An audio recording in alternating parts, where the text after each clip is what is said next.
प्रश्न सुरू झालाय. अभिष्ट चिंतनाला काही संकल्प करू आपण. पटले तर हा म्हणा, नाही तर नाही म्हणा. पण काही मुद्दे निसर्गामध्ये काळाची गरज आहे.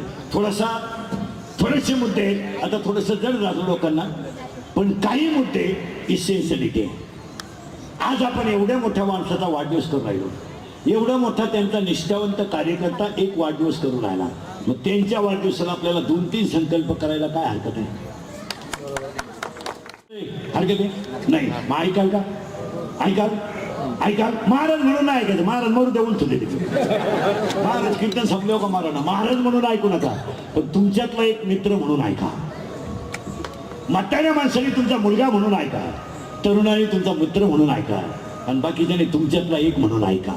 पण ते मुद्दे काळाची. पहिला मुद्दा पटलं तर हा मला, नाही तर नाही म्हणा. साहेब आपल्याला ही मुद्दे काळाची. माणूस मेला, आपल्याला जाळतो आपण. झाल्यानंतर आपण दुसऱ्या दिवशी त्याची जी राख आहे ती नदीत टाकतो.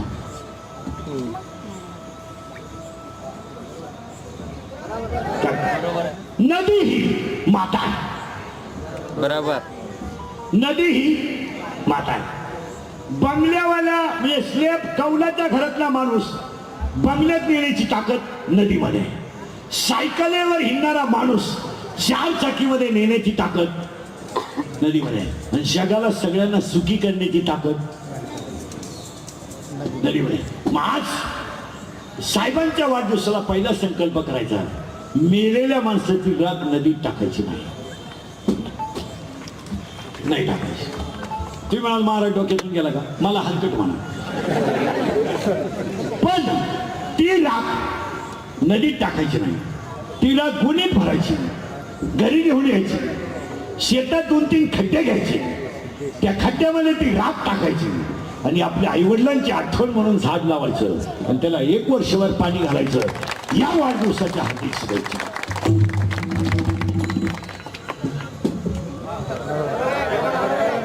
मुद्दा काळाची.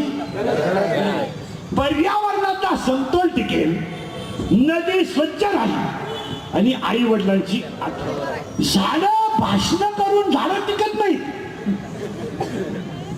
झाडाला कृती लागते. आणि प्रत्येक व्यक्तीने जर आई वडिलांच्या स्मरणार्थ एक झाड लावलं तर यांच्या खऱ्या वाढदिवसाच्या शुभेच्छा होतील. पहिला मुद्दा. काही शंका? हे करायला हरकत नाही. कारण सांगतो मला, बसलेली माणसं ध्यानात ठेवा. हसायचे दिवस राहिले नाही. या 6 महिन्यामध्ये आपण फार दुःख भोगलंय. मला प्रत्येक बसलेल्या माणसानं माझ्या सगळं कुणाची तरी आहे की नाही, कुणाचा तरी पाप केलाय, कुणाचा तरी भाव केलाय, कुणाच्या घरामध्ये दिवा लावायला माणूस राहिला नाही. महाराज संपत्ती होती, पैसे होते, ऐश्वर्य होतं, मान होता, पैसा होता, पण ती माणसं वाचली नाही. 6 महिन्यामध्ये आपण भयानक मोठ्या संकटाला तोंड दिलंय. काय मत आहे तुमचं? बरोबर आहे. प्रत्येक माणसानं ते दुःख हातावलंय आणि कोरोना तिघांनीच कंट्रोल केलाय. एक महाराष्ट्रातलं दक्ष पोलीस खातं, 2 डॉक्टर आणि 3 सामाजिक संस्था. सगळ्यात मोठा सहकाराचा वाटा कोणाचा आहे? सामाजिक संस्था. महाराज पाया पडून सांगतो, देवाने शिकवलंय आपल्याला, पैसा नाही कामायत, संपत्ती नाही कामायत, मित्र नाही कामायत, पण चांगलं वागणं कधी वाया जात नाही. मग ह्या वाढदिवसाला संकल्प करा की आजपासून एक व्यक्ती एक झाड. या साहेबांना शुभेच्छा. यावर तुमचं मत काय?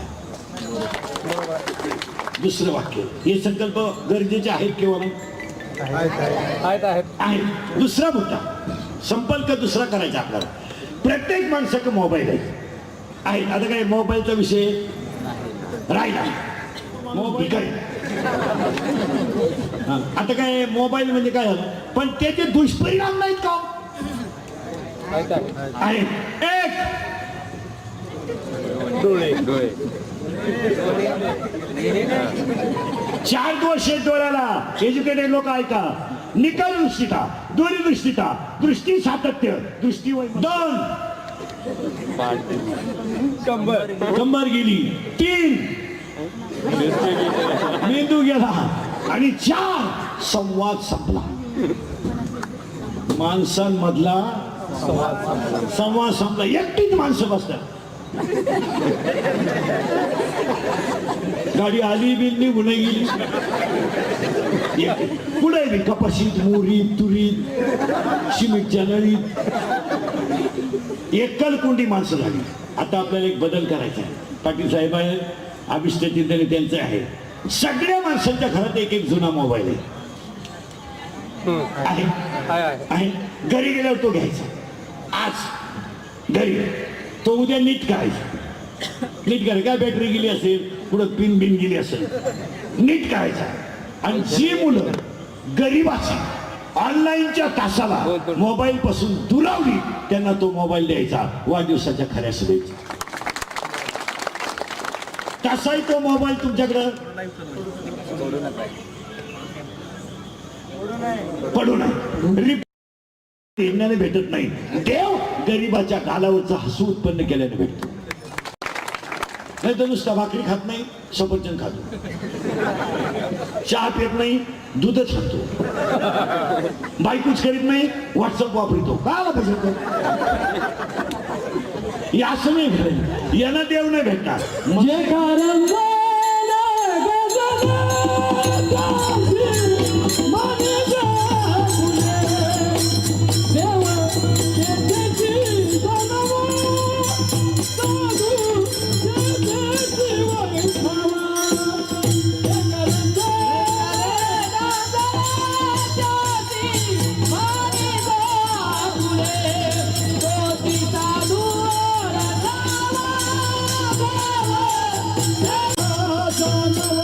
पहिला संकल्प झाड लावा.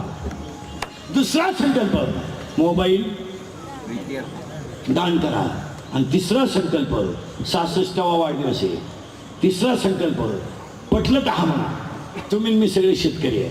मान्य मान्य. तुम्ही हजर आहे का? बोला. आपण सगळे शेतकरी. शेती ही निसर्गा अवलंबून आणि शेतीशिवाय पर्याय नाही. आता कुणी किती कमावलं तर शेवटी तिथंच येणार. काही जमिनी इकल्या गेले पुन्हा मुंबईला राहा. लॉकडाऊन झालं, आले येड्या बाबळी झोपायला.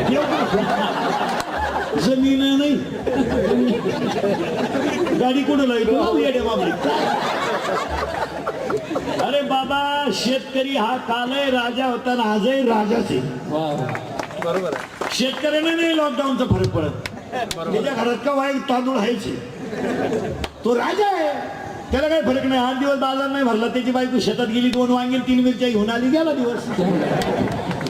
बरं, शेतकऱ्याच्या घरात चारा खायला तोटा नाही. गाय दूध काय, गाय आटली म्हैस, म्हैस आटली दूध, दोन्ही आटली शेळी. राजा आहे तो.